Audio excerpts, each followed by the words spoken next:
Hey everybody, Professor Moore here. So recently a lot of people have been talking about the assassination of United Healthcare CEO Brian Thompson.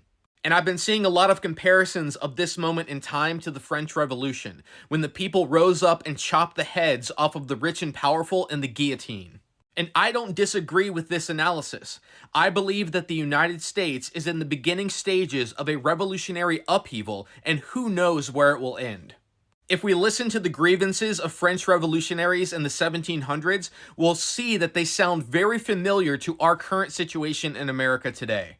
For example, in 1792, a former Catholic priest named Jacques Roux joined a radical political group called the Enraged Ones, and in a pamphlet he wrote, "Freedom is but an empty phantom if one class of men can starve another with impunity. Freedom is but an empty phantom when the rich man can, through his monopoly, exercise the right of life and death over his fellow men."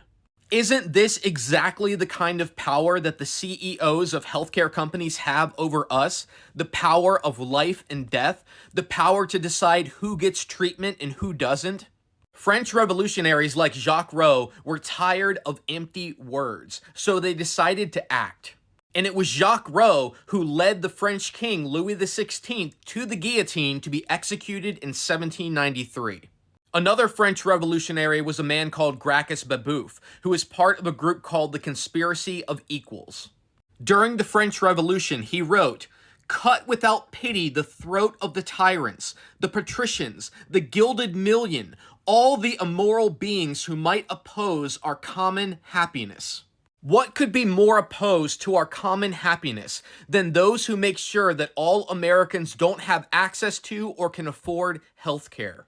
Who fits the definition of immoral beings more than billionaires who live in obscene wealth and luxury while millions of Americans can barely afford to rent a box to live in? There is no denying that America's CEOs and billionaires are the equivalent and the direct descendants of the old French nobility and aristocrats who were targeted during the Revolution. When the Queen Marie Antoinette was told that the French people could not afford bread, a story spread that she callously and stupidly responded, "Let them eat cake." Today, when many Americans are struggling to afford groceries and put food on the table, people like Kellogg's CEO Gary Pilnick tell us, "Let them eat cereal." The lesson of the French Revolution is that there is only so much abuse that the people can take before they rise up and attack those condemning them to a life of misery and suffering. And it's really astounding that there are some people who cannot understand this. Yesterday, an op-ed was published in USA Today titled, "No one should celebrate United Healthcare CEO's murder. Where's our humanity?" The author, Ingrid Jacques, wrote that the shooting of this CEO should have elicited empathy from the public, and she was horrified to see people celebrating this death online. She said, "The callous disregard for a human life is alarming to witness." Are you serious? What planet do you live on? Have we not watched our government fund a genocide for over a year? She says, "Where's our humanity? Where's the humanity of our government?" Why doesn't she ask where's the humanity of CEOs who make billions of dollars by depriving people of life-saving healthcare? She says that our reaction to this death is a callous disregard for human life.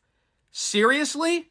What about the disregard for human life built into a system that denies people their basic needs and pushes people into bankruptcy for trying to get the healthcare they need? The ruling class always wants us to weep and mourn over the death of individuals from their ranks, but they have no tears for the suffering of the working class. Mark Twain had the perfect response to those who condemn the violence of the French Revolution, but remain silent on the violence inflicted by the rich on the poor. He wrote, "There were two reigns of terror, if we would but remember it and consider it. The one wrought murder in hot passion, the other in heartless cold blood. The one lasted mere months, the other had lasted 1,000 years.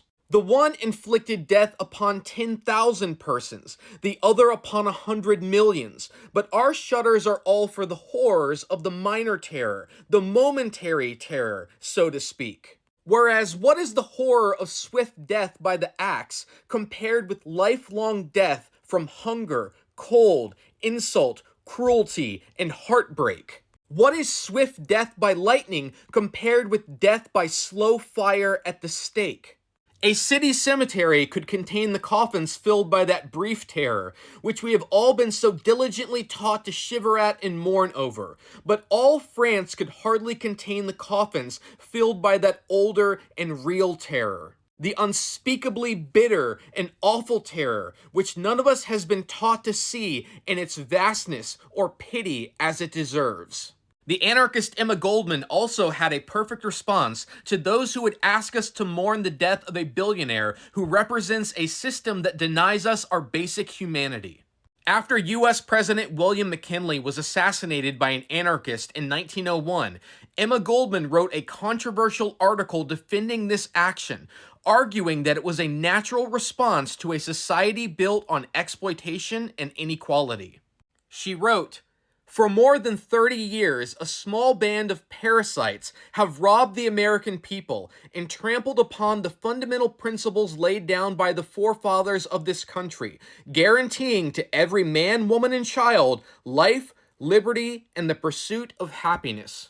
For 30 years, they have been increasing their wealth and power at the expense of the vast mass of workers, thereby enlarging the army of the unemployed, the hungry, homeless, and friendless portion of humanity, tramping the country from east to west and north to south in a vain search for work. For many years, the home has been left to the care of the little ones, while the parents are working their life and strength away for a small pittance. For 30 years, the sturdy sons of America were sacrificed on the battlefield of industrial war, and the daughters outraged in corrupt factory surroundings. For long and weary years, this process of undermining the nation's health, vigor, and pride, without much protest from the disinherited and oppressed, has been going on. Maddened by success and victory, the money powers of this free land of ours became more and more audacious in their heartless, cruel efforts to compete with the rotten and decayed European tyrannies in supremacy and power. But this act was mad and cowardly, says the ruling class. It was foolish and impractical, echo all petty reformers. What absurdity! Perhaps the assassin learned that it is nonsense to talk of equality between those who have all and those who have nothing. Hence, he rebelled.